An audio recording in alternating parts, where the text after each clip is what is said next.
எத்தனையோ பக்கமே இருந்தாலும் இன்றைக்கு எனது நமது ஊரிலே இந்த மரங்காவரி மண்ணிலே பிறந்து வளர்ந்து புதுக்கோட்டை காரைக்குடி மதுரையெல்லாம் ஆண்டு கொண்டிருக்கிற எனது அருமை மாமா சந்திரன் பிறந்தன் அவர்களும் அருமை அப்பாட்டிய அழகேசன் அவர்களும் முத்துராஜன் அவர்களும் இன்பச்செல்வம் மாமா அவர்களும் வந்திருக்கிறாங்க. அருமையான பக்கம் சந்திக்க முடியலை, இருந்தாலும் இன்றைக்கு கிடைத்திருப்பது எனக்கு நான் மிகப்பெரிய கொடுத்து வைத்த வாய்ப்பு செய்திருக்கிறேன். உங்களை சந்தித்ததில் மிகப்பெரிய சந்தோஷம்.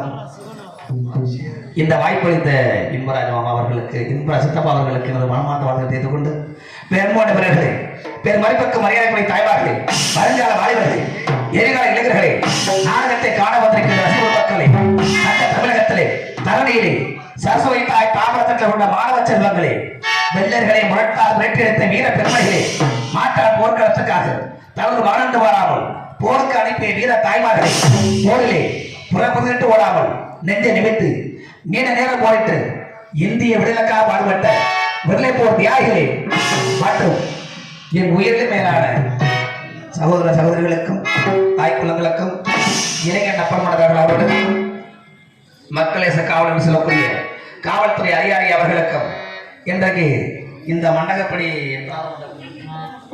நான்காம்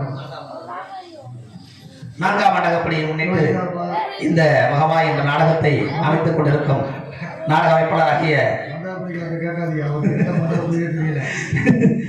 எனது அப்பா இன்பத்தில் அப்பா அவர்களுக்கும் மற்றும் இந்த மண்டகப்படிதாரர்கள் அனைவர்களுக்கும் எங்களது இன்பத்தில் நாடக கலைக்குழு சார்பாக நன்றியும் நன்றிகளை வளர்த்துக் கொண்டு சிறப்பான முறையில் ஒளியில் அமைத்துக் கொண்டிருக்கும் அன்பு உள்ளங்கள் எனது பழனியப்பா மறக்க முடியாத பழனியப்பா சௌந்தரியம் சாருக்கு மனமாக வளர்த்துக் கொண்டு எனது கதாபாத்திர தோசை நன்றி கதை வணக்கம். தாய் எதை இழந்த போலும் உன்னை வழங்க வேண்டும், எனது நாடகப்படியை துவங்க வேண்டும். இந்த ஊர் மக்கள் எல்லோரும் பல்லாண்டு காலம் பாலாசலமாக வாழ வைக்க வேண்டும். இந்த விடாத மலையிலும் எங்களை எல்லாம் காண காத்திருக்கும் எனது அன்பு உள்ளங்களே, நீங்கள் வாழ்க, பல்லாண்டு காலம் வாழ்க. இந்த ஆஸ்பராசி கொட்டவில்லை என்றால் எங்களை பார்ப்பதற்கு நீங்கள் ஒருத்தர் கூட இருக்க மாட்டீர்கள் என்று எனக்கு நன்றாக தெரியும். அது இருந்ததனால் எங்களை காத்து கொண்டிருக்கிறேன். இப்போ ஒன்றும் மோசம் இல்லை, ஆஸ்பராசிட்டு போட்டாலும் ஒரு 2 மணி நேரம் தாங்கும். அதனால் நீங்கள் என்றென்று வாழ வேண்டும், வந்த எங்களை வாழ வைக்க வேண்டும். ஆனால் உன்னை வழங்கிவிட்டு எனது கலாபத்தை துவங்க வேண்டும் அல்லவா?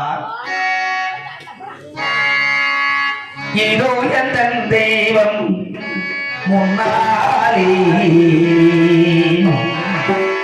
நான் ஒரே ஒரு புன்னகை கண்டேனே.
என்னதான் இருந்தாலும் எத்தனை மக்களை சந்தித்தால்